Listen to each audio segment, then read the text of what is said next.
प्रयागराज महाकुंभ में आपका स्वागत है और स्वागत है आपका हमारे इस खास पॉडकास्ट में, जहां पे हम भक्ति, शक्ति और मन, आस्था और संस्कृति की बात विस्तार से करेंगे। इस वार्ता में हमारे साथ एक खास मेहमान हमारे साथ जुड़े हैं, जो एक समय में विवादों के हिस्सा थे और अपने आप को जानने की विधि में वो निपुण हैं और उसके विषय में बातचीत करने के लिए उनके पास पर्याप्त वो साधन है, वो बातें हैं जो वो हमसे और आपसे करेंगे।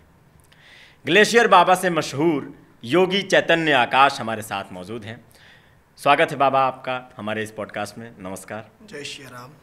बाबा, सबसे पहले इस वार्ता को हम शुरुआत इससे करते हैं कि इस पूरे महाकुंभ में या पूरी इस दुनिया में मैं की लड़ी इतनी लगी है कि मैं ये कर रहा हूँ, मैं वो कर रहा हूँ, मेरे द्वारा ये किया गया है। इस मैं की लड़ी में आप कहाँ जुड़े हैं? आपकी कड़ी कहाँ है इसमें? संपूर्ण मैं एक सुप्रीम मैं से ही चल रहे हैं। जैसे एक सूर्य एक ही होता है, लेकिन जब वह घटों के अंदर भरे जल पर पड़ता है तो हर एक घट में, हर एक पात्र में सूर्य दिखता है। जब बच्चा रोता था कभी तो माँ के चांद मांगता था कि चांद चाहिए। कई हमारे पुराणों शास्त्रों में है प्रमाण कि मैया मुझे चांद चाहिए, तो माँ एक पात्र में जल भर कर रख देती थी, इसमें चांद का प्रतिबिंब बनता था, तो बच्चा उससे खेलने लगता है। यथार्थता में वह चांद नहीं है, उन पात्रों में सूर्य नहीं है, लेकिन सभी पात्रों में वैसा ही सूर्य आभासित होता है। तो जितने भी पात्र हैं सभी कुछ ना कुछ कर रहे हैं, सभी का कुछ ना कुछ अस्तित्व है, लेकिन एक परम अस्तित्व से ही संपूर्ण चालित है। आप इस मैं में कहाँ जुड़े हैं, मेरा प्रश्न ये है। उसमें मैं इसको विस्तार से और बता देना चाहता हूँ, क्योंकि मैंने ये किया, मैंने वो किया, ये सब होता है। तो इसमें आपके द्वारा किए गए किसी कार्य का अगर आपने क्रेडिट लिया हो या आपने ये किया है, उस विषय में अगर बातचीत करना चाहें तो उसको विस्तार से बताइए कि मैं कौन है और आपके लिए मैं की क्या महत्ता है। हाँ, एक होता है ये शारीरिक स्तर, जिस बॉडी में हम बैठे हैं, जिस शरीर में बैठे हैं, फिजिकल बॉडी, इसी में ही अधिकांश मानवीय सभ्यता जी एक जीवन पनपता है, बढ़ता है, पुष्प खिलता है और इसी में ही पुष्प मुरझा जाता है। जैसे गाड़ी लेकर आए और उसको लिए किस लिए? पेट्रोल भराने के लिए। जाना कहाँ था? Petrol pump. ले गए पेट्रोल पंप। किस लिए पेट्रोल पंप ले गए? पेट्रोल डलाने के लिए, डाल दिया। फिर कहाँ जाना है? अगले पेट्रोल पंप। तो एक जीवन को हमने केवल इस जीवन को चलाने का साधन बना लिया। वस्तुतः ये जीवन किसी न किसी के लिए मिला होगा। जब ये भाव हमको एक दिन जब जागृत हुआ, अकस्मात ऐसा सहज वैराग्य हुआ, उसका कारण ये था कि शरीर के जो दादा थे उनका देहांत हो गया था और उनको अर्थी में ले जाया जा रहा था। तो जब हमने उनको देखा तो हमको ये लगा कि यही अगर जीवन की परिणति है तो सबकी होनी है। और इस जीवन का उद्देश्य क्या है? किसी बनाने वाले ने ये व्यर्थ में नहीं दिया होगा। दिया तो पशुओं को भी है, वो जी रहे हैं, खा रहे हैं, खाना पाखाना, यही उनका जीवन है। आहार निद्रा भय मैथुनांचा एतत् समानाम पशुभिर नराणाम ज्ञानी न एको अधिको विशेषो ज्ञान विहीना नर पशु ही समाना। अगर केवल भोजन, निद्रा, भय और मैथुन ही के लिए शरीर मिला होता तो पशुओं को भी मिला है। इसका अर्थ है कि कुछ ऐसा रहस्य है जिसको पाने के लिए ये शरीर मिला है। ये शरीर स्थूल है, फिजिकल है, इसी में जन्म के हम इसी आयाम पर अपने जीवन को खत्म कर देते हैं। लेकिन ये शरीर इस आयाम से उस परम आयाम तक जो रियल एग्जिस्टेंस है, जो मैं है, हाँ रियल, जिससे ये सब आभासित हो रहे हैं, उसको पाने के लिए और उसमें अपने को मर्ज करने के लिए, विलय के लिए ये मिला है। और विलय नहीं करेंगे तो लय प्रकृति करेगी, लय भी नहीं होगा तो प्रलय होगा, कुछ तो होगा। हमने इसको देखा कि ये जो जीवन है इसको जानने के लिए जब निकले तो अष्टांग योग हमारे यहाँ है। योग का मार्ग है स्वयं को जानना। और भगवान को जानने की यात्रा का जो प्रारंभ है वो स्वयं से जानने से। अगर मैं यहाँ से एक धारणा बनाया कि भगवान है और ऐसे ऐसे है, ये इसका सत्य हो सकता है, आपका नहीं। यह वास्तविक नहीं हो सकता, ये इसकी परिकल्पना हो सकती है। तो वास्तविकता तो कुछ और होगी। जैसे मैं आपको जिस दिशा से देख रहा हूँ वो दिशा पूर्व है, आप मुझे देख रहे हैं वो पश्चिम है।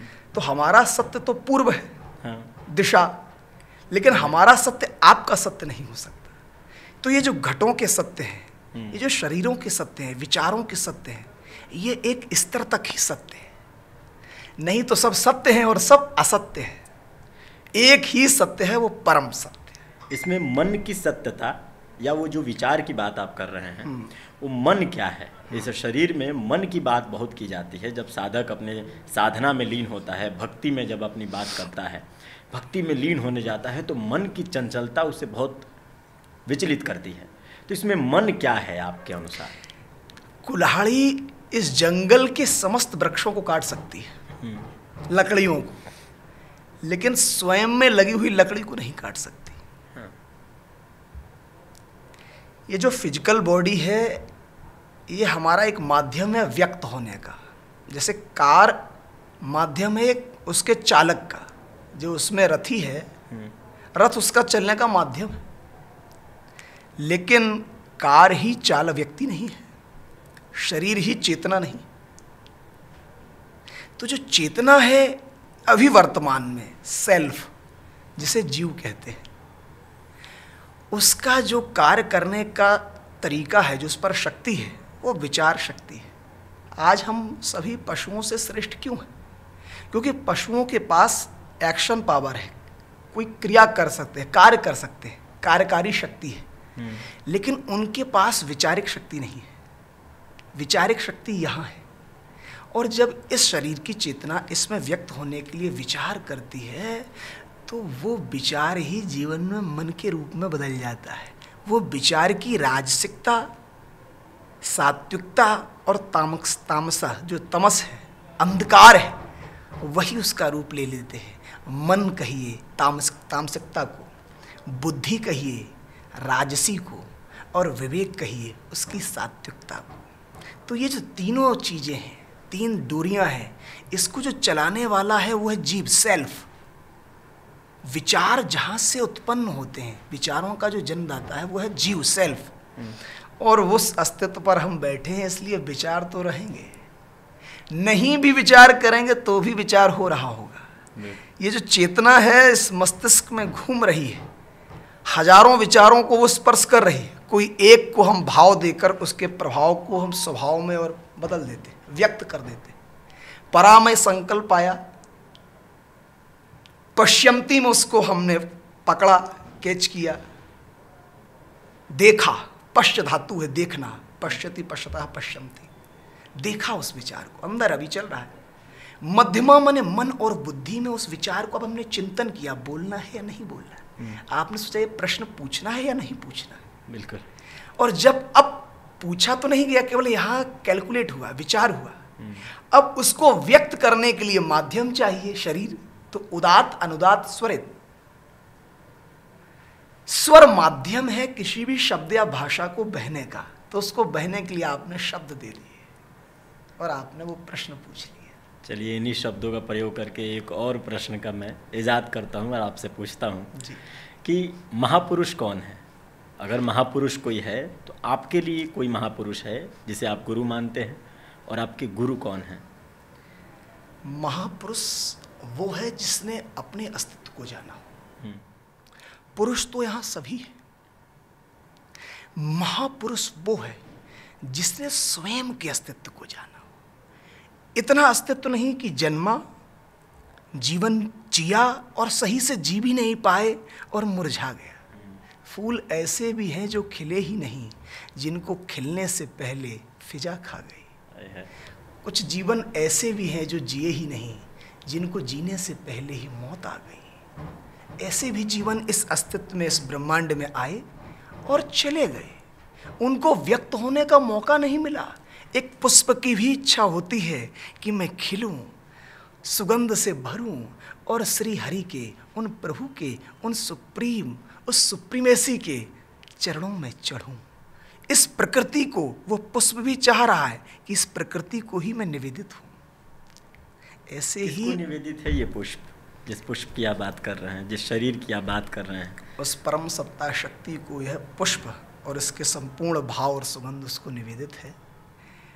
हमारी भी शादी हो गई, लेकिन वो शादी उस परम सत्ता शक्ति से हो गई है। सांसारिक शादी करने का मन करता है, शरीर अब रहा ही नहीं ना। हाँ। जब चेतना शरीर को चला रही, ये गाड़ी है और ये चेतना इस गाड़ी को चला रही है, और जब चालक की ही शादी हो गई हो परम चेतना से, तो गाड़ी किसकी है ये विषय ही नहीं रहा। गाड़ी तो यहीं शमशान मिट्टी में, यहीं पंच भौतिक तत्वों में मिलेगी, जहाँ से आई है ये यहीं रहेगी। मैं जब आपको पढ़ रहा था तो मुझे पता चला कि कुछ दिन पहले आप प्रेमानंद जी महाराज से मिलने गए थे, 10 महीना पहले करीब। जी। तो वहाँ से आपने बहुत सारे प्रश्न उनसे पूछे, बात हुआ था उनसे। तो उस दौरान आपके मन में जितने भी प्रश्न आए होंगे वो सब आपने उनसे पूछे। उन्होंने कुछ महापुरुषों के नाम बताए थे। आपका एक प्रश्न बहुत बेहतरीन मुझे उसमें लगा कि क्या कोई भक्ति का साधन करने वाला कोई साधक अकेले रह सकता है? इस विषय में अब आपकी क्या रुचि है कि क्या आप अकेले भक्ति कर सकते हैं? क्या साधक अकेले रह सकता है या उसे किसी की सानिध्य की आवश्यकता है? को सानिध्य मिला हुआ है। उसी सानिध्य के बारे में मैं आपसे पूछ रहा हूँ। ऑलरेडी सानिध्य सबको मिला हुआ है, हाँ। बस हम जानते नहीं हैं। एक सूत्र है आत्मैव गुरु। ये जो परम सत्ता शक्ति है ना, ये सबको मार्गदर्शन दे रही है। उसे पता है कि सूर्य से पृथ्वी को कितना दूर रहना है और पृथ्वी से चंद्रमा को कितना दूर रहना है। उसको पता है कि समुद्र को सीमा में कहां पर रखना है।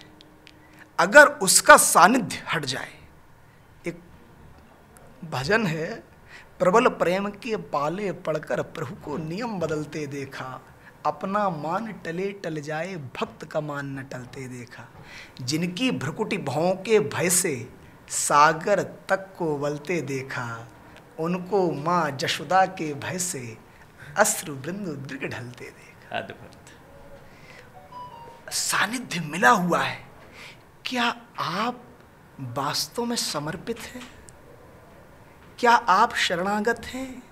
अगर आपने यह एक नया विषय बना लिया कि हम बाहर के गुरु के पास तो गए, शब्द मंत्र तो ले लिए, लेकिन हृदय की परम चेतना से उनको हमने समर्पण नहीं किया, शरणागत नहीं हुए, समर्पण नहीं हुए, तो सानिध्य मिला हुआ भी नहीं मिलेगा, शक्तिपात नहीं होगा। हम और आप बैठे, एक चेतना कॉन्शियस वहां है और यहाँ है। एनर्जी बात नहीं कर रही है, बात कॉन्शियस कर रही है। कॉन्शियस से, चेतना से एनर्जी माध्यम बन रही है, माध्यम है। ये मीडिएट मध्यस्थता कर रही है, इस चेतना को प्रवाह देने का काम कर रही है, और उस चेतना तक पहुंचने का काम जो करवा रही है वो है एनर्जी, ऊर्जा। जैसे ये जो चल रहा है कैमरा, ये बिजली से चल रहा है, लेकिन ये सब मध्यस्थता कर रहा है। इसके बिना सीधे ऊर्जा से कार्य नहीं लिया जा सकता। आपकी बातों से ऐसा लग रहा है कि आप किसके सानिध्य में वो बताने से कतरा रहे हैं, या फिर उस महापुरुष का नाम नहीं लेना चाहते हैं जिसके सानिध्य में अभी आप हैं।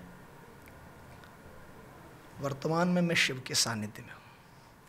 चलिए, मान लिया। महाकुंभ के बारे में बात करते हैं। महाकुंभ आपके लिए क्या है और महाकुंभ का असली अर्थ क्या है? कुंभ कहते हैं कलश को, और कलश भी रिक्त नहीं, अमृत से भरा हुआ है। जल से भरा हुआ तो होता तो समझा जाता। इस संपूर्ण पृथ्वी में जल से भरे हुए कलश हैं, लेकिन उसकी कोई महत्ता नहीं। अमृत से भरा हुआ।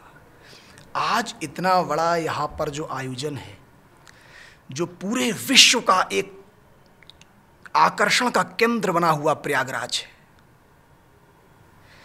पूरा विश्व इस प्रयागराज को देख रहा है।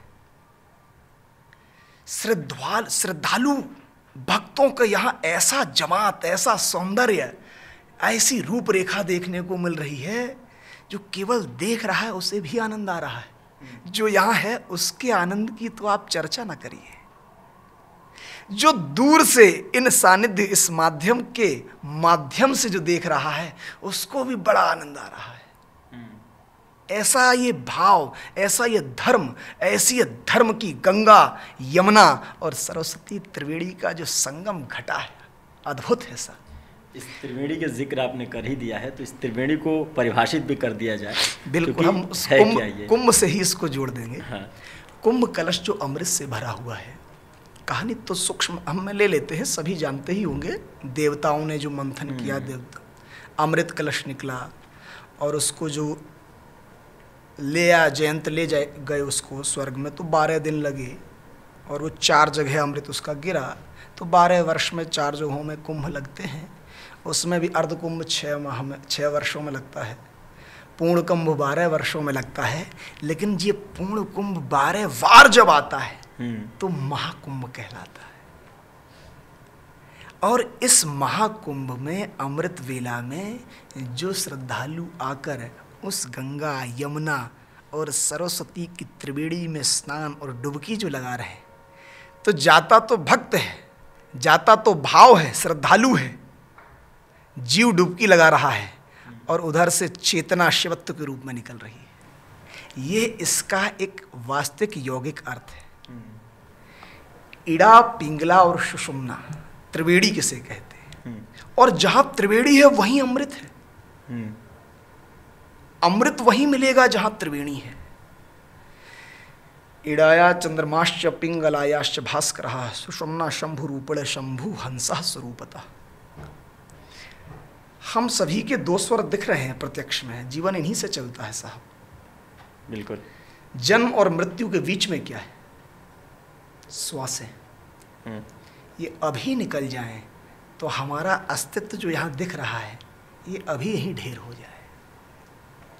हमारा जो जीवन दिख रहा है, चाहे हम जो भी हैं, एक न्यूज से जुड़े हैं, एक रिपोर्टर हैं, एक पोर्टर है, या हम एक चालक हैं, परिचालक हैं, या हम एक मंत्री हैं, या नेता हैं, या जनता है, कलाकार हैं, कला जो भी है, अगर ये श्वास हट जाए, शिव को हटते ही शव रह जाएगा। शिव ही है इस अस्तित्व में, जो नहीं होते हुए भी सब कुछ है।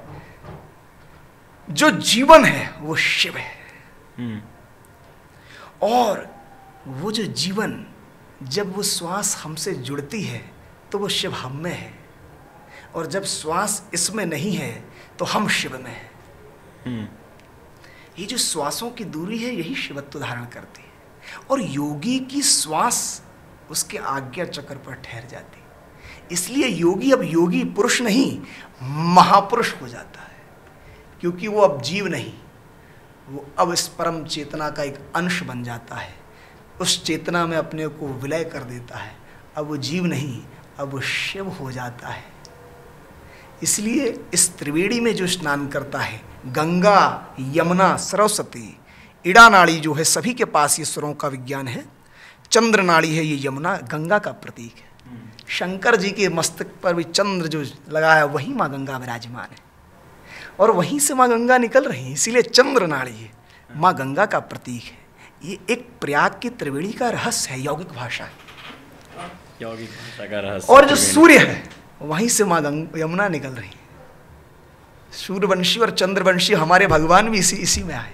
चंद्रवंशी, सूर्यवंश। और जो माँ सरस्वती है वो गुप्त है, मध्य में है। जाना होगा तो गंगा और यमुना से जाना होगा।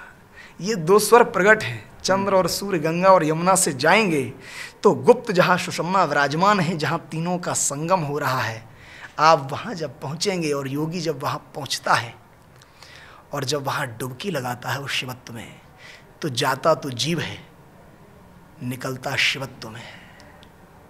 अद्भुत। और फिर उसमें से वो ब्रह्म वाक्य घटित होता है, अहम ब्रह्मास्मि तत्त्वमसि। ये ब्रह्मवाक्य उस स्थिति से निकले हुए, ये शरीर से निकले हुए नहीं। जब मैं था तब हरि नहीं, अब हरि है मैं नाही, और प्रेम गली अति साकरी, जामे दो न समाए। अगर उसमें उसको पाना होगा तो स्वयं को विलय करना होगा, स्वयं को मिटना होगा। एक बीज भी वृक्ष तब बनता है, प्रकृति सिखा रही है, जब स्वयं को विलय करता है, तब एक नया अंकुर फूटता है, एक नई धारा निकलती है, जहाँ से हजारों बीज निकलने लगते हैं। यही प्रकृति का नियम है। बीज से वृक्ष, और वृक्ष से फल, और फल से बीज, और बीज का पुनः मिट जाना, और उसका पुनः अंकुरित होकर एक नए रूप में, एक नए आयाम में, एक नए अस्तित्व में अपने को प्रकट कर देना, यही जीवन है साहब। अद्भुत। महाकुंभ को, प्रयाग को, अस्तित्व को, बीज के उगने का ये जो रहस्य और ये जो प्रक्रिया आपने इतने बेहतरीन तरीके से बताया है, इससे मैं बिल्कुल ये स्पष्ट रूप से आपसे ये पूछ सकता हूँ कि स्वयं को जानना कितना आवश्यक है, और स्वयं को आपने अब तक कितना जाना है, क्योंकि तभी ये उत्तर सबके लिए मान्य होगा कि स्वयं को जानना ही क्यों है।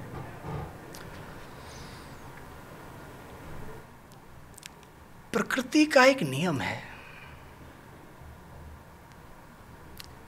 हम इतने बड़े जो शरीर सभी हैं, वो पैदा नहीं हुए थे। पैदा छोटा सा पिंड हुआ था। विस्तार कैसे हुआ?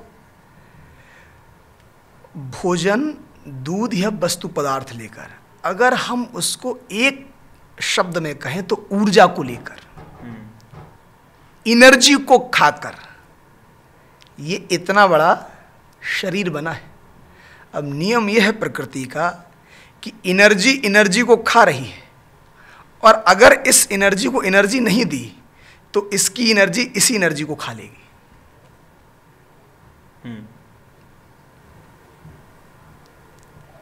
और इसकी एनर्जी इसी को खाकर फिर एनर्जी में ही परिवर्तित हो जाएगी। अगर आपको ये साइकिल तोड़नी है कि आपको हमको एनर्जी ही ना खा ले, ऐसा ना हो कि अस्तित्व जानने के लिए हम यहां थे और ये एनर्जी ने हमको ही अस्तित्व बना लिया। एक प्रलय होता है और एक विलय होता है। अगर विलय नहीं करेंगे तो प्रलय होगा। एक घोड़ा पर जब घुड़सवार बैठता है तो पहले वो घोड़े को चलाता है, फिर घोड़ा जितनी उस शरीर की क्षमता है, उस स्पीड तक, उस गति तक उसके कंट्रोल में रहता है। लेकिन जैसे ही उससे बाहर गति और दूरी, वो स्पीड हुई, वो गति हुई, उसके कंट्रोल में नहीं रहता। लेकिन अभी दिशा देना रह जाता है कि थोड़ा दिशा दे सकता है, और उससे डबल स्पीड हुई, वो दिशा भी गई, और ज़्यादा जब गति बढ़ेगी तो वो घुड़सवार भी चला जाएगा, घोड़ा ही बचेगा। ये एक ऊर्जा का रहस्य है। फोन हम चलाते हैं या फोन हमें चलाता है? आज तो फोन हमें चला रहा है। फोन हमने लिया, हमने लिया, खोला, एक पल ऐसा हुआ कि हम फोन चला रहे थे और अगले ही पल फोन हमें चलाने लगा। अगर एनर्जी को खाकर हमने अपना पोषण नहीं लिया तो एनर्जी हमें अपना पोषण बना लेगी। इसलिए स्वयं के अस्तित्व को अगर नहीं जानेंगे, स्वयं को नहीं जानेंगे, तो ये प्रकृति का जो साइकिल है, ये प्रकृति का खेल, ये चलता रहेगा। ये जो इल्यूजन है, माया माने क्या, ये जो इल्यूजन है, इसमें, इस प्रक्रिया में आपने खुद को कितना जाना है? हाँ,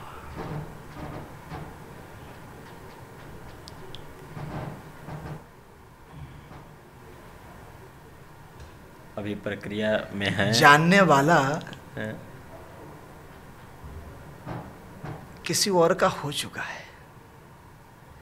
जानना, ज्ञान एक दर्शन शब्द है। दर्शन शब्द जो है दार्शनिक है, वो दर्शन से बना है। हम बाहर के दर्शनों की जब बात करते हैं तो उसका अर्थ होता है दर्शन। तो दर्शन टिका है दृश्य पर। और दृश्य देखने वाला कोई दृष्टा होता है, हम्म, और दृष्टा नहीं तो दृश्य कैसा, और दृश्य नहीं तो दर्शन कैसा। अद्भुत तो बात। जानने के लिए पहले स्वयं अलग है, हाँ, तो हम जानने गए, अनुभव करने गए, लेकिन जैसे ही स्वयं उस अस्तित्व में मिलता है तो जानने वाला उसमें विलय हो गया। अब जाना कौन और किसे जाना?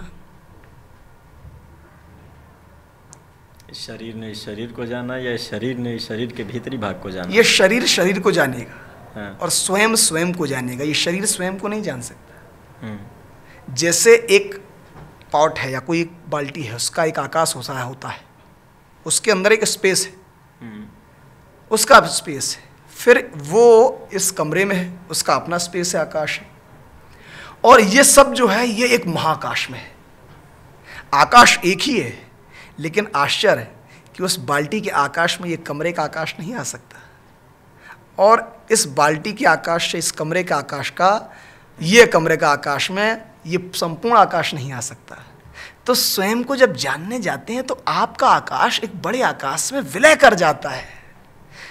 तो स्वयं से स्वयं को नहीं जाना जाता है। जब स्वयं को जानने जाते हैं तो शिव में निकलते हैं, शिव में निकलते हैं। अभी हम इस आकाश से बात कर लेते हैं, शिव की धारा में। शिव की धारा में बहते हुए हम इस जो सामने हमारे आकाश बैठे हैं उनसे हम बात करते हैं। क्या ये सच होता है कि सपने में भगवान आते हैं, कोई देवी आती है, कोई ऐसी शक्ति आती है, या कोई ऐसा अनुभव होता है कि भगवान हमारे सपने में आए और हमें आदेश दिए कि तुम्हें ये करना है? क्या ये सत्य होता है? अंधेरा क्या है? प्रकाश का अभाव। डार्कनेस क्या है? Absence of light. लाइट जहां नहीं है। ऐसे ही स्वप्न क्या है? स्वप्न के अस्तित्व को जब तक नहीं जानेंगे तो उसमें दिखने वाला दृश्य सत्य है या असत्य है कैसे पता चलेगा? अष्टावक्र जी से यही पूछा था राजा जनक ने, यह सत्य या वह सत्य? सत्य ये जीवन में है क्योंकि स्वप्न के पदार्थ यहां नहीं है, और यह वो सत्य है और यहां के पदार्थ स्वप्न में नहीं। मैं यहां राजा हूं और स्वप्न में मैं भिखारी बन गया, भूख से तड़प रहा हूं, और मुझे किसी ने भोजन दिया, खाने को गया था, कुत्ता वहां से निकला, वो भी गिर गया, तो उसने पा लिया, मैं तो भूखा रह गया। और उस भूख की तड़प में आंख खुल गई और देखा तो मेरे पास सारे पदार्थ हैं, लेकिन तड़प थी। जगने के बाद भी वो भूख की तड़प की फीलिंग, जो अनुभव था वो था। तो सच वह था या यह था? न सच यह है और न सच वह है। स्वप्न जब एक कल्पना है, स्वप्न एक इल्यूजन है, और ये जीवन भी एक कल्पना और इल्यूजन। तो दोनों में ही जो देवता वाला हम कह रहे हैं कि स्वप्न का देवता है, तो जब कल्पना के जगत में किसी देवता को देखेंगे वो भी कल्पना ही होगा, और सत्य के जगत में जब सत्य को देखेंगे तो वो भगवान होगा और भगवत्ता होगी। इसलिए मानना नहीं है, आप इसलिए जानना है। आप एसडीएम अनुराग आर्या को जानते हैं? हाँ, उन्होंने एक बात कही थी आपके बारे में कि बाबा का इतिहास संदिग्ध है। ये मीडिया ने हाँ, इधर उधर से लिया। जहाँ हमारे स्थान है, आज भी हम जाते हैं हिमालय पे, आज भी ध्यान साधना करते हैं, सभी लोग सब प्रेम से मिलते हैं, आनंद से मिलते हैं। मीडिया का काम ही है, अमरूद मीठा हम मांगते हैं लेकिन नमक लगा के खाते हैं। ऐसे ही सबका भाई सबको धन्यवाद है। सब लोग, रस वही है, शक्कर, कोई खांड है, कोई गुड़ है, कोई मिठाई है, कोई रसगुल्ला है, तो बना बना के पदार्थों को देना है ना। तो हमारी मीडिया विभाग का भी भाई क्या करेगी, उसको भी तो कुछ चटपटा मीठा, फिर मीठे में चटपटा तीखा, उसका भी तो काम करना है उसे। आप उसको चलने दीजिए। अच्छा, मैं उसको चलने ही देता हूँ, लेकिन आपके बारे में जो बाबा ने, जो एसडीएम साहब ने ये बात बोली थी, इस बारे में इसकी कितनी सत्यता है? कोई सत्यता नहीं है इसमें ये है कि हमारा इतिहास संदिग्ध नहीं है। जो हमारा फेसबुक है, गूगल भी है, इसीलिए हमने इसीलिए रखा था। आज फोन भी इस शरीर के माँ के वचन पर रखा है। माता पिता का जीवन में कभी ऋण नहीं चुकाया जा सकता। मातृदेवो भव, पितृदेवो भव, प्रथम देवता होते हैं। और जहाँ गलत है वो माता पिता नहीं, और जो माता पिता है वो गलत नहीं। द्वारा हाट के बारे में आपको तो ये मालूम है? द्वारा हाट कोई जगह है उत्तराखंड में, उसके बारे में आपको जानकारी? ये रहता वहीं हूँ, महाअवतार बाबा की वहाँ गुफा है दूनागिरी, वहीं पास में जंगल में अपनी कुटिया है, अभी भी है, जाते रहते हैं। लेकिन ऐसी कहानी और गलत ऐसा है वहाँ, बिल्कुल वहाँ गलत। से आपको हटा दिया गया मेरी था? आज भी स्थान है, अपना स्थान है, सभी पूरा क्षेत्र जानता है और बहुत प्रेम से। अभी कुंभ में लोग दर्शन के लिए आ रहे हैं, मिलने, सारे लोग जानते हैं। उस देवी कुंड में अपने स्नान के बारे में कुछ अगर आप बता पाएं जी, तो बताइए, क्योंकि उस पर बहुत आरोप लगे हैं आप पर कि आपने उसको स्विमिंग पूल बना दिया, देवी कुंड को आपने अपवित्र कर दिया। क्या कहानी है वो? आप देखो, एक पूरा भारत ही नहीं, पूरा विश्व एक त्रिवेणी घाट पर डटा है। ऐसा मेला भूतो न भविष्यति कहीं देखने को न मिला है। शायद प्रभु कृपा से ही आगे मिल सके। संयोग होते हैं, कभी कभी घटित होते हैं। ये जो संगम हुआ है, और किस लिए? स्नान के लिए। माँ गंगा स्वयं, माँ यमुना स्वयं, माँ सरस्वती स्वयं क्या दे रही हैं? आपको आनंद दे रही हैं, आपको पुण्य प्रदान कर रही हैं, आपको कल्याण प्रदान कर रही हैं। स्नान के लिए ना। हाँ, देवी कुंड कौन सा स्थान है जहां सनातन संस्कृति में स्नान वर्जित है? स्नान ही है। शुचिता, शुद्धिकरण कर कर आप पूजा करें, उस परम सत्ता से प्रार्थना करें, उस प्रभु से, उस राम से, उन कृष्ण से, उस प्रभु से, उन भगवान से आप प्रार्थना करें, हे प्रभु, हे नाथ, हे शिव, हे श्री राम, हे श्री कृष्ण, हे माँ जगत जननी, मेरी प्रार्थना सुनो, मैं आपका हूँ। तो आप मानते हैं और उसमें... ये जो है, ये एक स्नान से ही प्रारंभ होता है। हाँ। शुचिता से। तो वहाँ स्नान हुआ, और स्नान यज्ञ के लिए हुआ, भगवती के लिए हुआ, और उसका जो मूल भाव था, हर जगह स्नान होते हैं, बद्रीनाथ, केदारनाथ, आदि कैलाश, हर जगह होते हैं कुंड और स्नान। माँ गंगा, हरिद्वार, स्नान ही स्नान। अब वहाँ के क्षेत्रीय लोगों की भावनाओं को आपने आहत किया कि उस देवी कुंड में केवल देव स्नान करते हैं, एक बाबा कैसे स्नान कर सकते हैं? तो उस चीज़ को आप मानते हैं कि वहाँ स्नान करके आपने गलत किया, या फिर? हमें लगता है कि मानवीय शक्ति और क्षमता से जब कोई बाहर का विषय होता है तो हम उसे देवता से जोड़ देते हैं। -5 से 50 डिग्री का टेम्परेचर, -50 डिग्री तक, -40-50 डिग्री तक टेम्परेचर जहाँ जा रहा हो, और वहाँ ग्लेशियर का जल कितना ठंडा होगा। वहाँ आपके लिए हीटर नहीं लगा है, बिजली नहीं है, लकड़ी भी नहीं है कि आग आप बना लेंगे, उसको जलाकर ताप लेंगे। तो वहाँ स्नान करना एक मानवीय क्षमता से थोड़ा कठिन है, असंभव तो नहीं कहेंगे, लेकिन कठिन है। तो जहाँ कठिन होता है, वहाँ से मानवीय सोच की परिकल्पना देवत्व में आ जाती है। हाँ। इसलिए आपको स्वयं, इसलिए उनको ये लगा, या तो वो हमें देवत्व स्वीकार कर लेते हाँ। कि बाबा एक देव पुरुष है, हाँ। और या फिर वो ये स्वीकार कर ले कि बाबा ने जो स्नान किया वो गलत हो गया, देवताओं का स्नान कुंड था और एक पुरुष ने स्नान कर लिया। तो देवता मानना कठिन है, लेकिन पुरुष मानना बड़ा सरल है। अपनी भावना को बनाए रखना सरल है, एक बड़ी भावना को स्वीकार करना कठिन होता है। हालांकि दिव्य स्थान है, सिद्धों का वास है, वहाँ सिद्ध आते हैं, स्नान करते हैं, और कई डिवाइन एनर्जीज को मैंने महसूस किया है। और उसका एक मूल उद्देश्य यही था कि वहाँ जो एनर्जी है, जो ऊर्जा है भगवती की, उस शक्ति ने कई बार उसको कनेक्ट किया यहाँ, और वह शक्ति ही का जो हुआ सारा खेल था, प्रभाव था, एनर्जी का ही सारा एक्शन रिएक्शन होता है। तो वहाँ एक मंदिर जीर्णोद्धार उसका हुआ, और वहाँ क्षेत्रीय लोगों का भाव था, उन्होंने किया, हमारा मार्गदर्शन था, और भव्य रूप में बना। किसके लिए?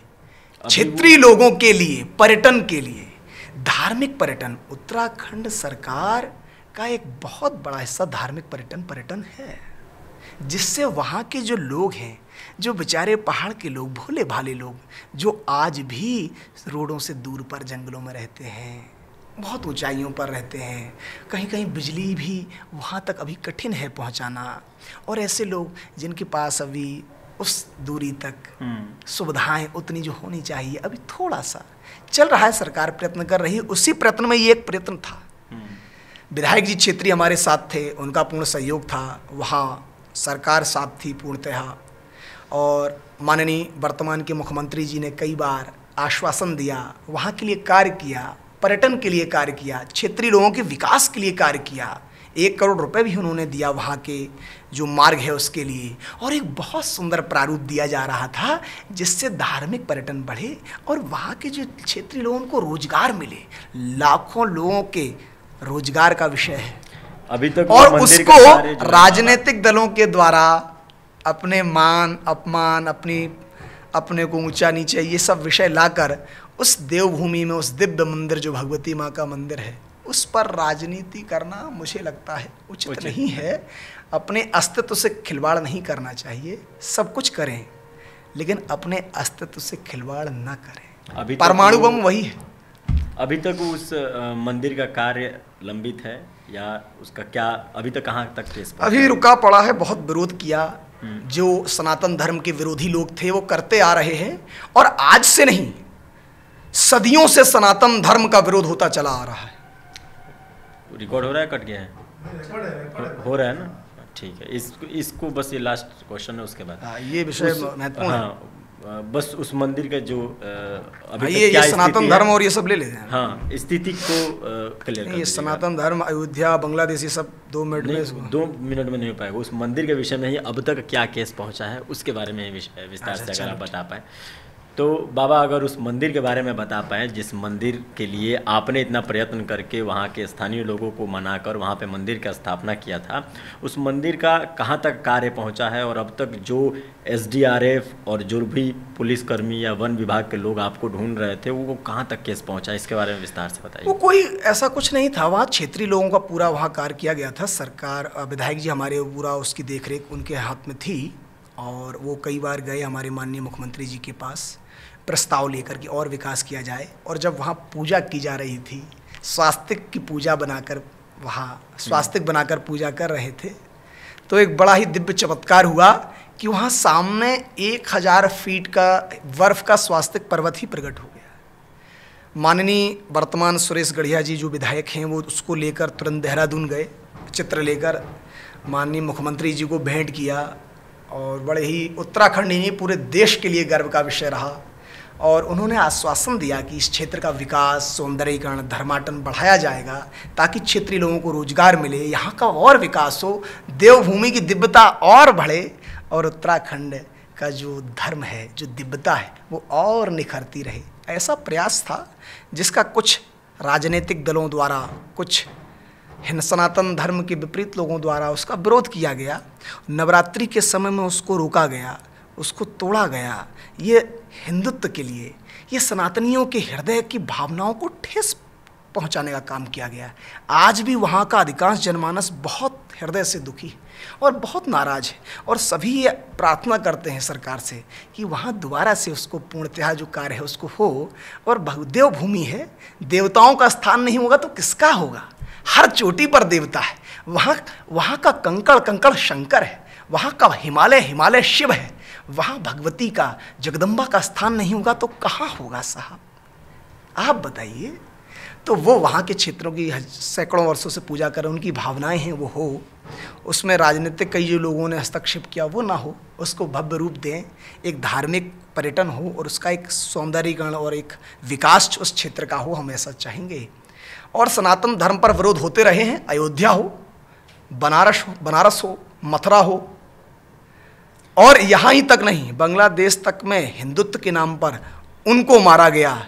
कोई जात नहीं पूछी गई कि ब्राह्मण हैं, क्षत्रिय हैं, वैश्य, शूद्र हैं, हिंदू हैं, और मारा गया। आज वो धड़ स्वयं से प्रश्न कर रहे हैं, क्या हिंदू होने का ये परिणाम है?